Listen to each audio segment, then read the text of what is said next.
Hello दोस्तों, good evening. स्वागत है आप सभी का एक बार फिर से हमारे इस सीसीआई एजुकेशन नगरा के डिजिटल क्लास में। दोस्तों, एक बार फिर से हम आप लोगों के लिए एक नई सीरीज लेकर के आ चुके हैं जिसमें हम आपको ट्रिपल सी और ओ लेवल की परीक्षा की तैयारी कराने वाले हैं। जी हाँ दोस्तों, आज से लगातार आपको हर दिन वीडियो मिलता रहेगा, हर दिन एक क्लास मिलेगा जिसमें आप ट्रिपल सी और ओ लेवल की तैयारी को काफ़ी अच्छे तरीके से कर लेंगे और चेक भी कर पाएंगे कि आपकी तैयारी कैसी चल रही है। तो ये पूरा का पूरा आज का क्लास बहुत ही ज़्यादा खास होने वाला है। इसे कहीं पर भी आपको स्किप नहीं करना है। इन सभी प्रश्नों को बिल्कुल ध्यान से आपको देखना है, अंत तक देखना है और आपकी तैयारी काफ़ी ज़्यादा स्ट्रांग हो जाएगी। तो चलिए बिना देर किए शुरू करते हैं आज के इंपॉर्टेंट क्लास को। नमस्कार दोस्तों, मैं अभय पांडे सीसीआई एजुकेशन नगरा के इस डिजिटल क्लास में आप सभी का फिर से एक बार स्वागत करता हूं।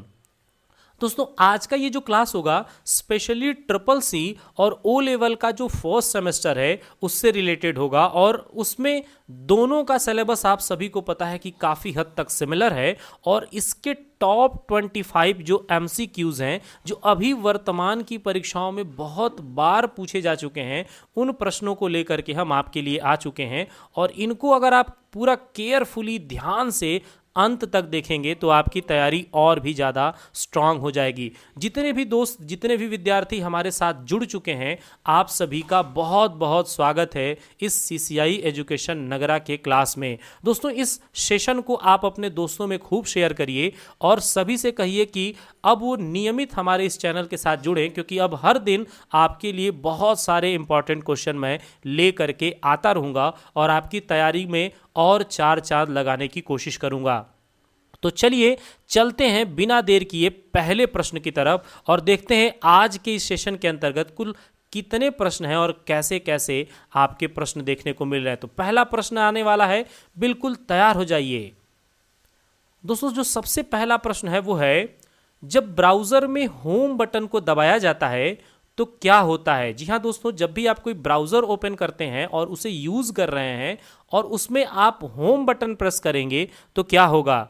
यूज़र की डिफ़ॉल्ट होम स्क्रीन ओपन हो जाएगी, वेब पेज की शुरुआत में पहुंच जाएंगे, या फिर वेबसाइट का होम पेज ओपन होता है, या डिस्प्ले स्क्रीन ओपन होगा। चलिए जल्दी से अपना कमेंट कीजिए और बताइए कि पहले प्रश्न का राइट आंसर क्या है।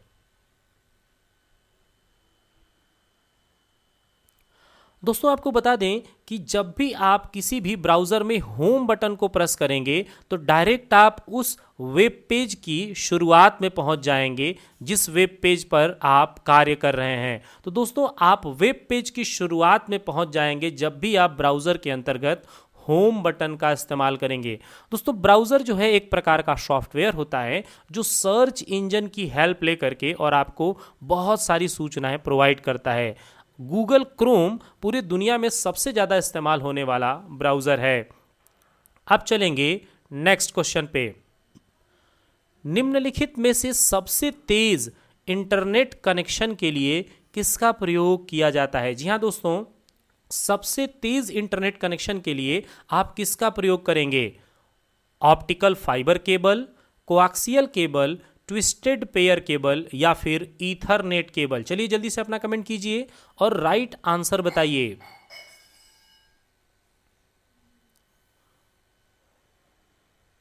दोस्तों, यहां पर जो सेकंड क्वेश्चन है इसका बिल्कुल राइट आंसर होगा ऑप्टिकल फाइबर केबल। जी हाँ दोस्तों, ऑप्टिकल फाइबर केबल जो है यह सबसे फास्टेस्ट इंटरनेट कनेक्शन प्रोवाइड करने का काम करता है और इसे जो है पूरी दुनिया भर में बिछाया गया है जहां से आसानी से इंटरनेट का कनेक्शन सबसे तेज तरीके से प्रोवाइड किया जाता है।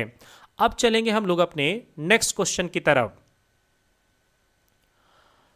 निम्नलिखित में से किस बैंक द्वारा सबसे पहले आधार नंबर के साथ रुपे एटीएम कार्ड लॉन्च किया गया था। जी हां दोस्तों, एक बार फिर से इस प्रश्न को ध्यान से पढ़ लीजिए।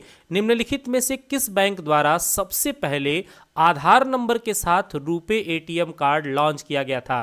Bank of India, HDFC, state bank of India या फिर आईसीआईसीआई।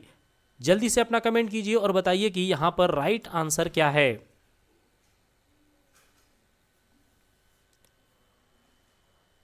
दोस्तों यहाँ पर जो थर्ड नंबर का क्वेश्चन होगा इसका राइट आंसर हो जाएगा बैंक ऑफ इंडिया। दोस्तों यह जो है सबसे पहली बार आधार नंबर के साथ रुपे एटीएम कार्ड को लॉन्च करने वाला बैंक है और यहाँ से आप बड़े आसानी के साथ एटीएम के थ्रू यानी रुपे एटीएम कार्ड के थ्रू आप आधार नंबर से उसको जोड़ करके और उसे ट्रांजैक्शन का काम आसानी से कर सकते हैं।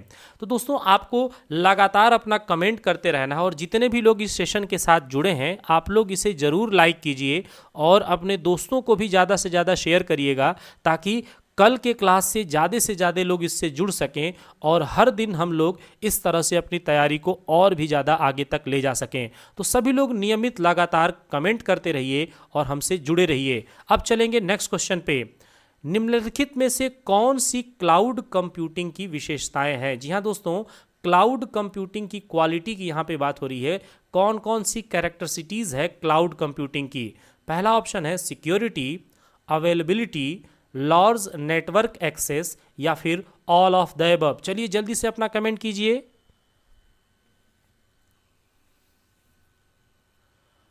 दोस्तों यहाँ पर जो राइट आंसर होने वाला है वो हो जाएगा ऑल ऑफ द एबव। बिल्कुल सही आंसर आप लोगों के आ रहे हैं दोस्तों, ऑल ऑफ द एबव, क्योंकि क्लाउड कंप्यूटिंग जो है उसमें जो सबसे इंपॉर्टेंट उसकी कैरेक्टरिस्टिक है वो है उसकी सिक्योरिटी। जी हाँ दोस्तों, क्लाउड बेस पर जो भी आप अपने डाटा या अपने फैक्ट को स्टोर करते हैं वो बहुत ही ज़्यादा सिक्योर होता है और इसकी सिक्योरिटी सबसे बड़ी विशेषता है। इसके अलावा अवेलेबिलिटी, आप जहाँ चाहें जब चाहें जैसे चाहें जिस डिवाइस में भी चाहें आप उसे आसानी से एक्सेस कर सकते हैं और लार्ज नेटवर्क एक्सेस भी इसकी एक विशेष विशेषता है।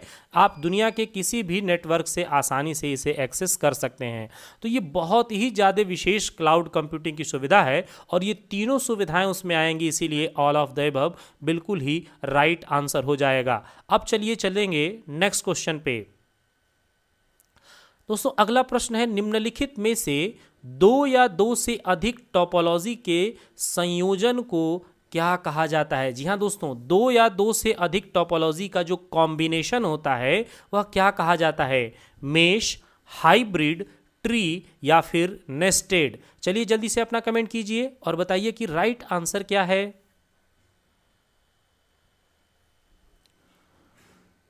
दोस्तों यहाँ पर जो राइट आंसर होगा वो हो जाएगा हाइब्रिड। दो या दो से अधिक टोपोलॉजी का जो कॉम्बिनेशन होगा तो वह हाइब्रिड टोपोलॉजी कहलाएगा। और दोस्तों बस और स्टार का जब कॉम्बिनेशन होता है तब ट्री टोपोलॉजी कहलाता है। दोस्तों अगर यही प्रश्न बस और स्टार नाम दे करके दिया होता कि जब बस और स्टार टोपोलॉजी का कॉम्बिनेशन होता है तब क्या होता है, तो दोस्तों वो हो जाएगा ट्री टोपोलॉजी। लेकिन दो या दो से अधिक कोई भी टोपोलॉजी का जब कॉम्बिनेशन बनेगा तो वो कहलाएगा हाइब्रिड टोपोलॉजी। दोस्तों टोपोलॉजी जो होता है इसमें प्रत्येक डिवाइस किसी ना किसी माध्यम से, कभी हब कभी केबल या अन्य माध्यमों से आपस में कनेक्ट होते हैं, उसी को टोपोलॉजी के नाम से जाना जाता है। दोस्तों टोपोलॉजी जो है मुख्य रूप से 5 होते हैं जिन्हें बस, स्टार, रिंग, ट्री और मेश के नाम से जाना जाता है। जबकि दो या दो से अधिक टोपोलॉजी का जब कॉम्बिनेशन बनता है तो उसे हाइब्रिड टोपोलॉजी के नाम से जाना जाता है। अब चलेंगे नेक्स्ट क्वेश्चन पे। दोस्तों अगला क्वेश्चन है, किस ऑपरेटिंग सिस्टम में ग्राफिकल यूजर इंटरफेस होता है? जी हाँ दोस्तों, GUI ग्राफिकल यूजर इंटरफेस नीचे दिए गए ऑप्शनों में किसके अंदर मौजूद है? यूनिक्स, लिनक्स, अल्ट्रा या फिर डॉस। चलिए जल्दी से अपना कमेंट कीजिए।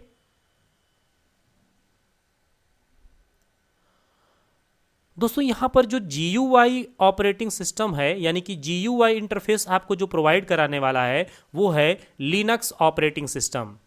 लिनक्स एक ऐसा ऑपरेटिंग सिस्टम है जो आपको GUI इंटरफेस प्रोवाइड करेगा, जबकि यूनिक्स और डॉस दोनों CUI ऑपरेटिंग सिस्टम है। दोस्तों आपको लिनक्स के बारे में कुछ फैक्ट बताते चलें तो लिनक्स जो है इसे लिनक्स टारवाल्स ने 1991 में बनाने का काम किया था और ये दो तरह का आपको GUI इंटरफेस प्रोवाइड करता है। एक का नाम है KDE जिसे हम लोग के डेस्कटॉप इन्वायरमेंट कहते हैं, जबकि दूसरे का नाम है जीनोम। और आपको कमेंट करके बताना है कि जीनोम का पूरा नाम क्या है। जल्दी से अपना सभी लोग कमेंट कीजिए और बताइए कि जीनोम का पूरा नाम क्या है। अब चलेंगे नेक्स्ट क्वेश्चन पर।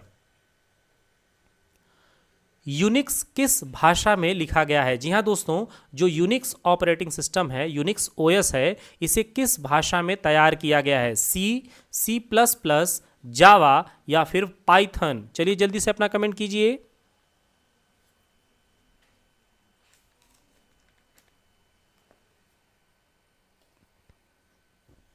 दोस्तों यहां पर जो राइट आंसर होगा वो हो जाएगा सी। यूनिक्स जो ऑपरेटिंग सिस्टम है इसे सी लैंग्वेज में तैयार किया गया है। दोस्तों सी लैंग्वेज, इसके अलावा असेंबली लैंग्वेज के तहत यूनिक्स नामक ऑपरेटिंग सिस्टम को तैयार किया गया है और विशेष रूप से यहाँ पर सी का नाम दिया हुआ है, इसीलिए हम लोग सी को टिक करेंगे और right answer option number A C हो जाएगा। अब चलिए नेक्स्ट क्वेश्चन की तरफ।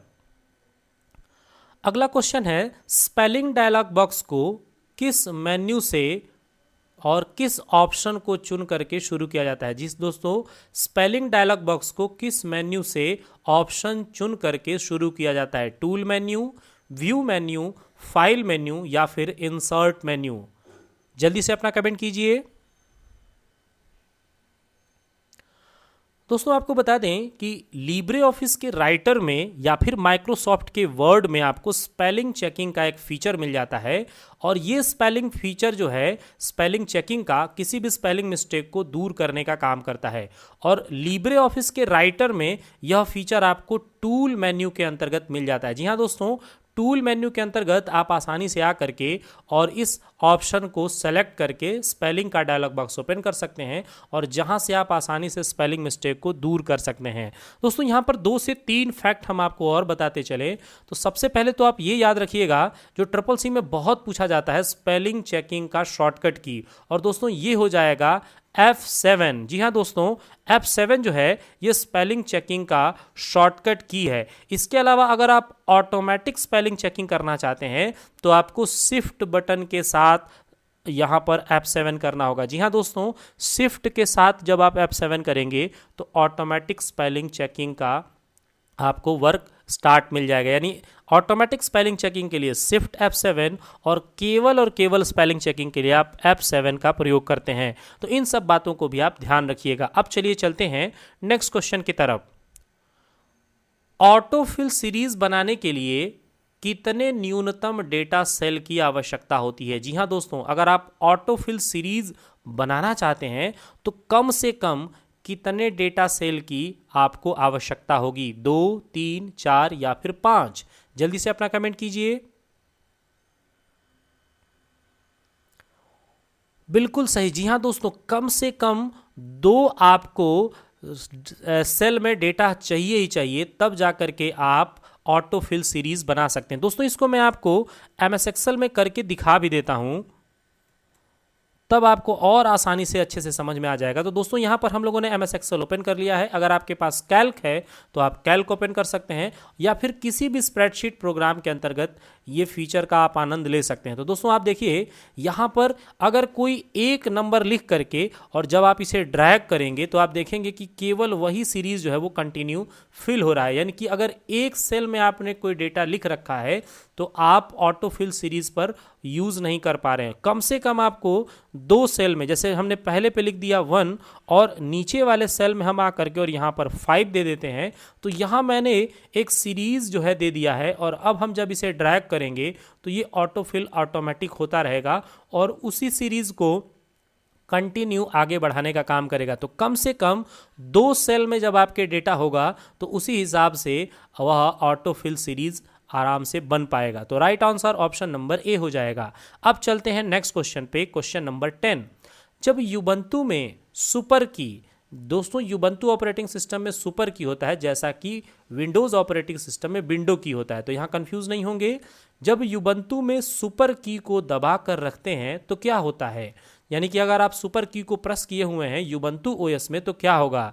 Restart the PC, turn off the PC, see all shortcuts या फिर नॉन ऑफ दीज? जल्दी से अपना कमेंट कीजिए और इसका राइट आंसर बताइए। दोस्तों यहाँ पे राइट आंसर जो होगा वो हो जाएगा सी ऑल शॉर्टकट्स। जी हाँ दोस्तों, जैसे ही आप युबंतु ऑपरेटिंग सिस्टम में सुपर की प्रेस करते हैं तो आप देखेंगे कि आपके सामने सारे शॉर्टकट्स जो है वो आ जाएंगे और आप आसानी से चेक कर सकते हैं कि युबंतु ओएस में कौन कौन से शॉर्टकट्स दिए हुए हैं और किसका क्या काम है। दोस्तों आई होप कि आपने अब तक के सभी प्रश्न बिल्कुल सही किए होंगे और आप बिल्कुल इसी तरह से लास्ट तक देखिए, आपको बहुत अच्छे अच्छे प्रश्न आगे मिलने वाले हैं। अगर अब तक यहाँ तक देखते हुए आप आ चुके हैं और हमारे साथ जुड़े हुए हैं तो ज़रूर इस सेशन को लाइक कीजिए और अपने दोस्तों को भी ये सेशन ज़रूर भेजिए ताकि वो लोग भी कल के नियमित क्लास से हम लोगों से जुड़ सकें और अपनी जानकारी को और ज़्यादा बढ़ाने का काम कर सकें। तो आप सभी का बहुत बहुत स्वागत है, बहुत बहुत धन्यवाद जो आप लोगों का इतना सपोर्ट मुझे मिल रहा है और आपका एक छोटा सा लाइक और आपका एक छोटा सा कमेंट मुझे बहुत मोटिवेट करता है, जिससे कि मैं आपके लिए लगातार कंटेंट क्रिएट करता रहता हूं। तो चलिए चलते हैं अगले प्रश्न की तरफ।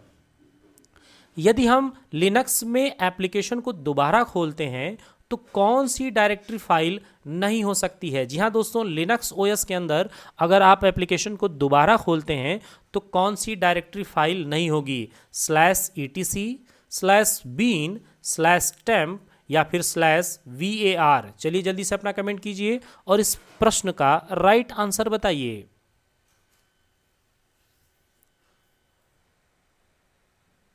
दोस्तों यहाँ पे जो राइट आंसर होगा वो हो जाएगा option number C, temp file, यानी कि टेम्पररी फाइल है। जी हाँ दोस्तों, अगर आप लिनक्स ऑपरेटिंग सिस्टम में एप्लीकेशन को दोबारा ओपन करेंगे तो डायरेक्टरी फाइल आपकी टेम्पररी फाइलों को नहीं शो कराएगी। तो यहाँ पर ऑप्शन नंबर सी बिल्कुल राइट आंसर होगा। आप चलेंगे नेक्स्ट क्वेश्चन पे।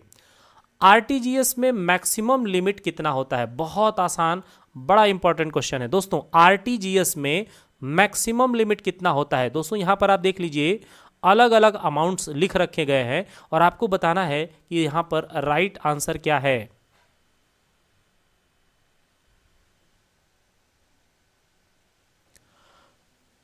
बिल्कुल सही। जी हाँ दोस्तों, बिल्कुल सही।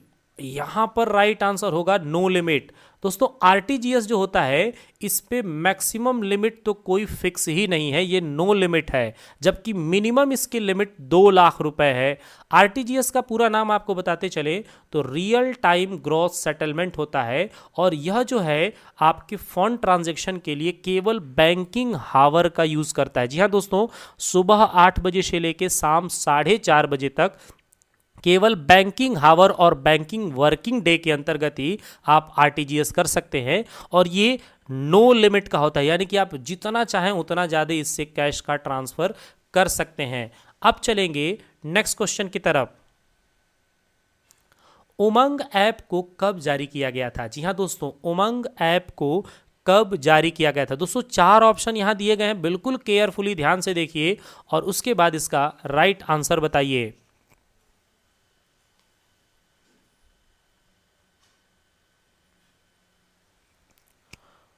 दोस्तों यहाँ पे जो राइट आंसर होगा वो हो जाएगा 23 नवंबर 2017। सबसे पहले तो इसे याद रखिएगा कि जो उमंग ऐप है ये 2017 में जारी किया गया है और एक चीज़ आप हर सभी ऑप्शनों में देख रहे होंगे कि 23 नवंबर जो है यह सब में है, यानी कि केवल आपको सन पर फोकस करना है।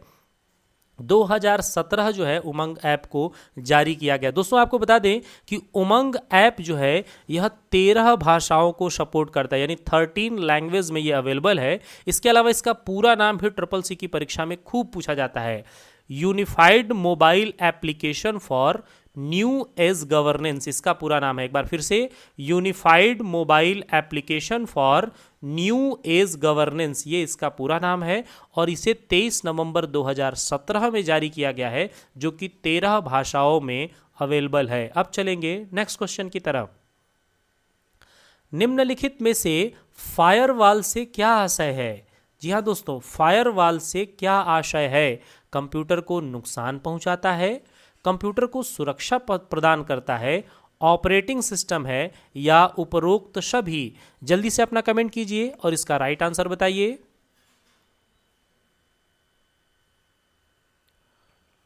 दोस्तों यहाँ पे जो राइट आंसर होगा वो हो जाएगा कंप्यूटर को सुरक्षा प्रदान करता है। जी हाँ दोस्तों, फायरवॉल जो है ये विंडोज़ ऑपरेटिंग सिस्टम का एक इनबिल्ट फीचर होता है जो कि आपके कंप्यूटर सिस्टम के अंतर्गत नेटवर्क पर वायरसों को आने से रोकने का काम करता है और यह आपके कंप्यूटर को सुरक्षा प्रदान करता है। तो ऑप्शन बी बिल्कुल राइट आंसर होगा। अब चलेंगे नेक्स्ट क्वेश्चन की तरफ। निम्नलिखित में से नई डायरेक्टरी बनाने के लिए किस कमांड का प्रयोग किया जाता है? जी हाँ दोस्तों, अगर आप कोई नई डायरेक्टरी बनाना चाहते हैं तो किस कमांड का प्रयोग करेंगे? NWAIR या फिर RMDIR या फिर CHDSK या फिर MKDIR? चलिए जल्दी से अपना कमेंट कीजिए और यहाँ पर राइट आंसर बताइए।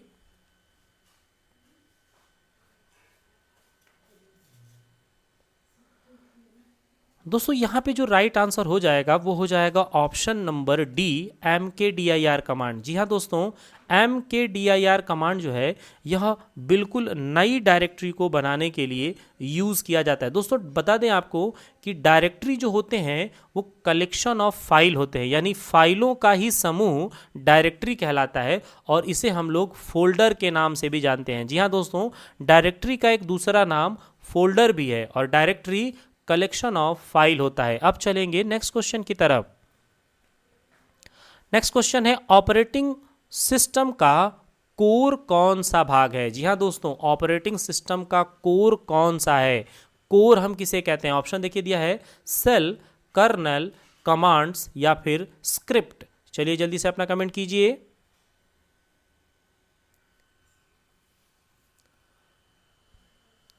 बिल्कुल सही दोस्तों। जी हाँ दोस्तों, ऑपरेटिंग सिस्टम का जो कोर होता है उसे हम लोग कर्नल कहते हैं। तो कर्नल यहाँ पर बिल्कुल ही राइट आंसर होगा, जबकि सेल जो होता है वो कमांड इंटरप्रेटर होता है। सेल को हम लोग कमांड इंटरप्रेटर कहते हैं, जबकि ऑपरेटिंग सिस्टम का जो कोर पार्ट है उसे कर्नल कहा जाता है। तो ऑप्शन बी बिल्कुल राइट आंसर होगा। अब चलेंगे नेक्स्ट।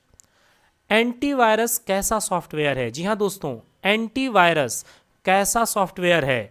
यहाँ पर आप देखें 4 अलग अलग नाम दिए गए हैं, मॉलिशस सॉफ्टवेयर, इसके अलावा यूटिलिटी सॉफ्टवेयर, मालवेयर या फिर एप्लीकेशन सॉफ्टवेयर। चलिए जल्दी से अपना कमेंट कीजिए।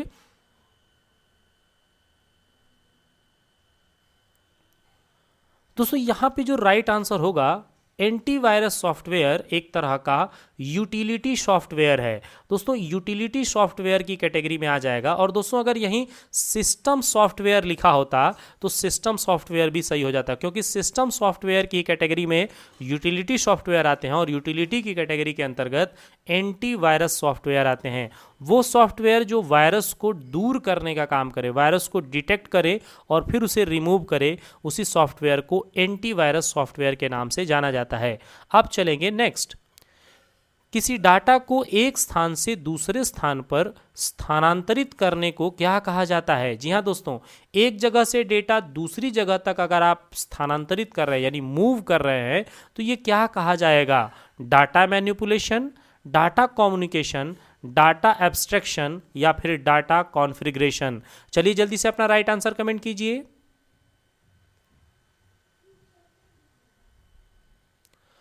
दोस्तों आपको बता दें कि एक स्थान से दूसरे स्थान पर डाटा का कम्युनिकेशन डाटा कम्युनिकेशन कहलाता है। जी हाँ दोस्तों, डाटा का स्थानांतरण यानी डाटा का मूव करना ही डाटा कम्युनिकेशन कहलाता है। जैसे अभी हमारे और आपके बीच में डाटा का कम्युनिकेशन हो रहा है, यानी एक स्थान से दूसरे स्थान पर डाटा का स्थानांतरण हो रहा है और इसी को डाटा कम्युनिकेशन के नाम से जानते हैं। दोस्तों कम्युनिकेशन को संप्रेषण कहा जाता है। अब चलेंगे नेक्स्ट क्वेश्चन पे।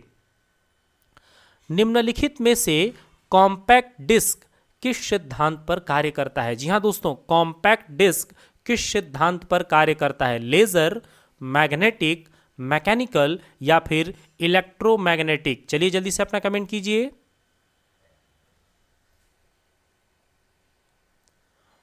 दोस्तों आपको बता दें कि कॉम्पैक्ट डिस्क सीडी का पूरा नाम है, यानी सीडी को ही हम लोग कॉम्पैक्ट डिस्क कहते हैं, जहां डाटा पीट्स के रूप में स्टोर होता है और एक नॉर्मल सीडी के अंदर 700 MB का डाटा स्टोर होता है और यह लेजर सिद्धांत पर काम करता है। तो ऑप्शन नंबर ए बिल्कुल ही राइट आंसर होगा। अब चलेंगे नेक्स्ट क्वेश्चन पे, क्वेश्चन नंबर 20।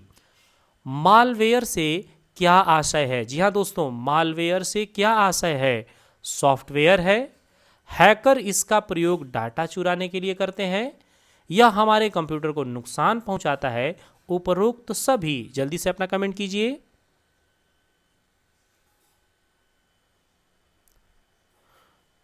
बिल्कुल सही दोस्तों, मालवेयर जो है यह एक प्रकार का सॉफ्टवेयर है। ज़्यादातर इसे हैकर इस्तेमाल करते हैं डाटा को चुराने के लिए, और जब ये आपके कंप्यूटर में आता है तो आपके कंप्यूटर को बहुत नुकसान पहुंचाता है। इसीलिए यहाँ पर जो राइट आंसर हो जाएगा वो हो जाएगा ऑप्शन नंबर डी, उपरोक्त सभी। तो दोस्तों यहाँ पर आप ये डेफिनेशन के तौर पे भी याद कर लीजिए कि मालवेयर एक प्रकार के ऐसे सॉफ्टवेयर हैं जो हैकर्स द्वारा आपके डेटा को चुराने के लिए प्रयोग किए जाते हैं, और यह आपके कंप्यूटर को बहुत ज़्यादा नुकसान पहुंचाते हैं। अब चलेंगे नेक्स्ट क्वेश्चन की तरफ। निम्नलिखित में से कौन सा आवेदन पासपोर्ट से संबंधित है? जी हां दोस्तों, कौन सा आवेदन पासपोर्ट से संबंधित है? सेवा पासपोर्ट, पासपोर्ट सेवा, या फिर ई पासपोर्ट, या नॉन ऑफ दीज? चलिए जल्दी से अपना कमेंट कीजिए।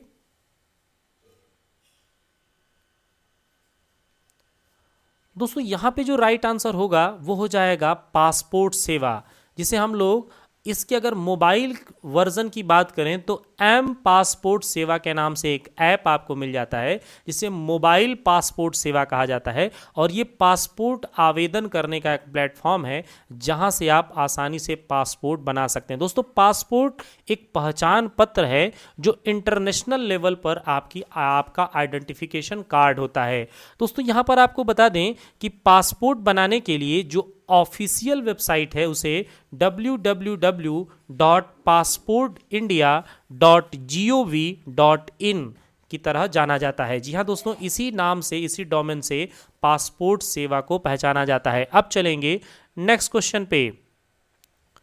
इनक्रिप्टेड फाइल किस रूप में प्रदान की जाती है? जी हाँ दोस्तों, जो भी फाइलें इनक्रिप्टेड होती हैं उन्हें किस रूप से प्रदान किया जाता है? डाटा के रूप में, कोड के रूप में, सिफर के रूप में, या फिर पासवर्ड के रूप में? जल्दी से कमेंट कीजिए, बहुत ही यूनिक क्वेश्चन है। इनक्रिप्टेड फाइल को किस रूप में प्रदान किया जाता है? दोस्तों यहाँ पे जो राइट आंसर होगा वो हो जाएगा ऑप्शन नंबर सी, सिफर के रूप में। दोस्तों यहाँ पर थोड़ा सा हम लोग बहुत ध्यान से समझते हैं इस बात को, उसके बाद फिर हम लोग आगे बढ़ेंगे। तो दोस्तों जब भी हम लोग व्हाट्सएप के थ्रू इसलिए अब आपको समझा रहे हैं क्योंकि व्हाट्सएप आप ज़्यादा इस्तेमाल करते हैं और इससे आप आसानी से समझ जाएंगे। दोस्तों दो तरह के टेक्स्ट जो है इस्तेमाल किए जाते हैं फाइलों में, एक होता है प्लेन टेक्स्ट और एक होता है सिफर टेक्स्ट। जी हाँ दोस्तों, प्लेन टेक्स्ट और सिफर टेक्स्ट, बिल्कुल ध्यान से समझिएगा। नोटबुक है तो उसे लिखते भी चलिएगा। जब आप नॉर्मली टेक्स्ट लिखते हैं तो वह प्लेन टेक्स्ट के रूप में होता है। जैसे कि आप किसी को व्हाट्सएप पे कोई मैसेज टाइप करते हो तो वह मैसेज जो होता है वह प्लेन टेक्स्ट के रूप में होता है, लेकिन जैसे ही वो आपके द्वारा सेंड किया जाता है तो तुरंत वो इनक्रिप्टेड टेक्स्ट में बदल जाता है और आपका मैसेज पूरी तरह इनक्रिप्ट हो जाता है, जिसे हम लोग सिफर टेक्स्ट कहते हैं। और जैसे ही वो रिसीवर को रिसीव होता है तो वहाँ इनक्रिप्टेड टेक्स्ट जो है सिफर टेक्स्ट से फिर से प्लेन टेक्स्ट में बदल जाता है और रिसीवर उसे आराम से पढ़ पाता है। तो यहाँ पर यह ध्यान रखिएगा कि जो नॉर्मल टेक्स्ट हम लोगों के द्वारा लिखे जाते हैं वह प्लेन टेक्स्ट कहलाते हैं, और जब प्लेन टेक्स्ट इनक्रिप्टेड फाइल के रूप में चेंज होता है तो उसे हम लोग सिफर टेक्स्ट कहते हैं। आई होप ये पूरा का पूरा प्रश्न आपको बड़े अच्छे से समझ में आ गया होगा। अब चलेंगे नेक्स्ट क्वेश्चन की तरफ। सबसे पहला मैसेज किसके द्वारा भेजा गया था? जी हाँ दोस्तों, सबसे पहला जो मैसेज है वह किसके द्वारा भेजा गया? व्हाट्सएप, फेसबुक, ईमेल, या फिर अर्पानेट? चलिए जल्दी से अपना कमेंट कीजिए। दोस्तों यहाँ पे जो राइट आंसर होगा वो हो जाएगा अर्पानेट। दोस्तों अर्पानेट के थ्रू जो है सबसे पहली बार मैसेज भेजने का काम किया गया था। एक कंप्यूटर से दूसरे कंप्यूटर में सबसे पहली बार अर्पानेट के थ्रू मैसेज भेजा गया था और ये क्रिया 1969 में हुआ था। दोस्तों अर्पानेट का पूरा नाम आपको बता दें तो advance research project agency network है। Advance research project agency network, ये अर्पानेट का पूरा नाम है। ईमेल का पूरा नाम इलेक्ट्रॉनिक मेल है। फेसबुक ये दुनिया का सबसे ज़्यादा पॉपुलर सोशल नेटवर्किंग साइट है, जबकि अभी आपको हमने व्हाट्सएप के बारे में बताया। व्हाट्सएप एक इंस्टेंट मैसेजिंग ऐप है। इंस्टेंट मैसेजिंग ऐप के तौर पर व्हाट्सएप आता है। दोस्तों व्हाट्सएप जो है ये 2009 में बना था। अब चलेंगे नेक्स्ट क्वेश्चन की तरफ। स्लाइड शो को रोकने के लिए किस बटन का प्रयोग किया जाता है? जी हाँ दोस्तों, आपके कंप्यूटर में स्लाइड शो हो रहा है और आप उसे रोकना चाहते हैं तो कौन सा बटन यूज करेंगे? S button, F5 button, pause button या फिर स्टॉप बटन? चलिए जल्दी से अपना कमेंट कीजिए। दोस्तों इस प्रश्न का जो राइट आंसर होगा वो हो जाएगा option number A, S button. जी हाँ दोस्तों, जब आप एस बटन प्रेस करते हैं तो आपका स्लाइड शो स्टॉप हो जाता है, जबकि आपको स्लाइड शो को अगर प्ले करना हो यानी चलाना हो तब आप F5 बटन का यूज करते हैं। अब चलेंगे आज के क्लास के लास्ट क्वेश्चन पे। कौन सा कंप्यूटर आसानी से पोर्टेबल नहीं है? जी हाँ दोस्तों, नीचे जो 4 नाम दिए गए हैं इनमें कौन सा कंप्यूटर आसानी से पोर्टेबल नहीं है? लैपटॉप, नोटबुक, मिनी या फिर माइक्रो? चलिए जल्दी से अपना कमेंट कीजिए। दोस्तों यहाँ पे जो राइट आंसर होगा वो हो जाएगा मिनी। मिनी कंप्यूटर जो है वो आसानी से पोर्टेबल नहीं है, यह काफ़ी बड़ा होता है और इसे एक आदमी तो बिल्कुल आसानी से इधर उधर नहीं कर सकता है, जबकि लैपटॉप, नोटबुक और माइक्रो कंप्यूटर आसानी से पोर्टेबल यानी इधर उधर किया जा सकता है, जबकि मिनी कंप्यूटर ऐसा नहीं होता है। तो दोस्तों हम पूरी उम्मीद करते हैं कि हमारा ये पूरा का पूरा सेशन आपको बहुत अच्छा लगा होगा। बहुत सारे आपको यूनिक क्वेश्चन देखने को मिले होंगे और इससे आपकी जानकारी बहुत ज़्यादा बड़ी होगी। अगर आप यहाँ तक देखते हुए सेशन को आ चुके हैं तो प्लीज़ हमारे इस सेशन को लाइक कीजिएगा, अपने दोस्तों में शेयर कीजिएगा और ज़्यादा से ज़्यादा आप कमेंट कीजिए ताकि इस तरह का कंटेंट हम आपके लिए बनाते रहें। दोस्तों जितने भी लोग इस सेशन के साथ जुड़े आप सभी का दिल से बहुत बहुत धन्यवाद। इसी तरह से अब नियमित हमसे जुड़िए। हम हर दिन आपके लिए बहुत सारे स्पेशल क्वेश्चन को फाइंड करके ले आएंगे और वो सभी प्रश्न आपकी परीक्षाओं में बहुत हद तक चांस है कि आपसे पूछे जाएंगे। तो इसी तरह से हमारे साथ हमेशा जुड़े रहिए।